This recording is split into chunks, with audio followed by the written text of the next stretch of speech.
Imagine a world engineered for happiness, no pain, no sadness, no struggle.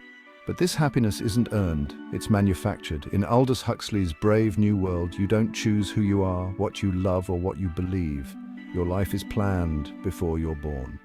The year is AF 632, after Ford. The old world of family, art and religion is gone, replaced by the world state, a global government obsessed with stability. There's no war, poverty or disease, but also no real love, deep thought or freedom. Citizens are conditioned from birth to love their servitude, given endless entertainment, casual relationships and a drug called soma. It's a clean, orderly existence, but it challenges what it means to be human. Is a painless life worth living if it lacks meaning? The world state says yes, but as we explore this perfect world, we're forced to ask, what have we lost? The absence of pain might also mean the absence of true joy. In a world without shadows, there is no light. The world state's motto is community, identity, stability. People aren't born, they're grown in bottles, sorted into castes, alpha to epsilon. Alphas lead, epsilons do menial labor engineered for their roles. From infancy, citizens are conditioned through sleep teaching, hypnopedia, absorbing slogans like everyone belongs to everyone else. They desire only what their caste allows, and happiness is a tool of control. Distractions are endless. Feelies, emotionless relationships, and soma, the perfect escape from discomfort. Dissent is impossible. The concept barely exists. People are happy with their chains, believing they're garlands of flowers. They work, play, and consume as designed. Cogs in a machine they never chose. The messy chaos of freedom is traded for sterile, predictable peace. This is the architecture of control. Even in a perfect world, some don't fit in. Bernard Marx, an Alpha Plus, feels like an outsider, craving real connection, not just pleasure. Lenina Crown, a model citizen, follows the rules but feels a strange pull towards something deeper. The true outsider is John, the savage, raised on a reservation where people are born naturally, have families, and experience pain. John's mother, Linda, was left behind by the world state.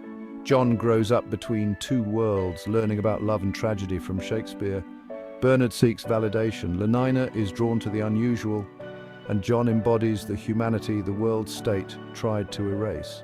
When their paths cross, the collision of their desires and beliefs challenges the foundations of the world state. Bernard rebels internally, Lenina questions quietly, and John's presence is a living challenge to the system. Together they force the society and themselves to confront what it means to be truly human. In a world engineered for happiness, their struggle reveals the cost of perfection.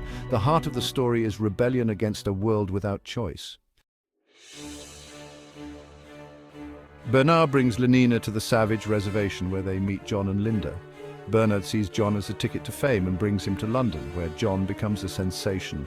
But John is horrified by the world state's shallow pleasures and mindless conformity.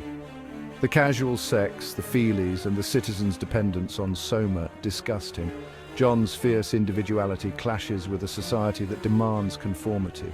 The world state uses science to control, but John asks, is progress worth the loss of ethics and freedom?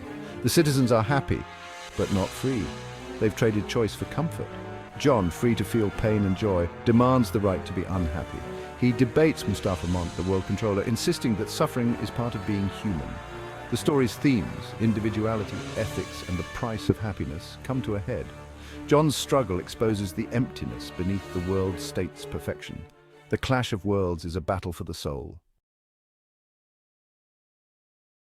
The novel's end is tragic and unforgettable. After Linda's death by soma overdose, John tries to spark rebellion, but the citizens can't understand him.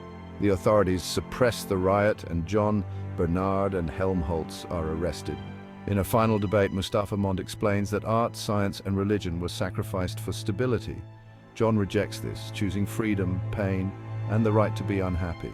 Mont lets John live alone in a lighthouse, seeking purity and escape. But the world invades. Reporters and crowds turn his suffering into entertainment. John, overwhelmed, is consumed by the very society he tried to escape. In despair, he succumbs to the world's temptations and, unable to reconcile his ideals, takes his own life. The novel ends with John's tragic death, a chilling warning. When a society trades freedom for comfort, it risks losing both.